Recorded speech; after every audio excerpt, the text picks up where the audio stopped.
So my name's Lindy, and I got into volunteering really when I had an accident at work and was made ill-health retirement, and I was only 51.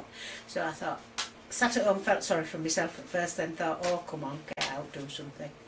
I first went to the Women's Centre, started volunteering there 2 hours a week, ended up doing 5 days a week, took all the courses that were on offer there. I just thoroughly enjoyed doing it, and it was working in my community, learning things more about the community that I live in. So I got involved then with the tenants and residents. I'm also a Samaritan at Scarborough, and I've been doing that for 12 years. And I was the chair there. Then I'm a trustee at CBS. I'm the area forum chair. I'm on the LSP. Oh, anyway, I think there's 10 things I counted up one day. At the moment, there's about 10 things I do. I'm the vice chair of Scarborough Heritage as well. Lots of other things. And why do I do it? Because I don't want to just sit at home and vegetate. I think I've got a bit of a brain, and I do try to keep it alive. So I just don't want to sit at home and vegetate, and I want to feel that I'm giving something to the community, giving something back, or doing something useful and helping others as well.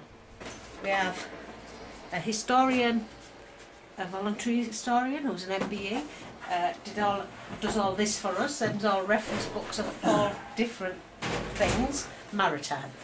Then, because of course maritime includes people coming from out of town, we then go into the file cases, and we've got things about villages and towns, and everything's labelled so we can look at everything. But there's all sorts of references that we can look up. We get a lot of family historians come in. Everything we try to keep in acid-free boxes, which are quite expensive, but we have to have them to be able to look after everything. Everything you see in here we've had given, donated. These boats are from a lady in Doncaster. Husband died, didn't know what to do with the boats, asked us if we want them. They are remote controlled. So we've got that picture up there, that was given and found in it was found in a skip actually, so it was washed up, and the knotboard, that was found in a tip. We've got a library going on of all nautical boats, etc. We must have about 20 to 30 models of boats, different shapes, sizes, designs, types. So we just keep changing them around. All the pictures we change around, lots of pictures. Got a thing about the Ganses up there, all about the Ganses.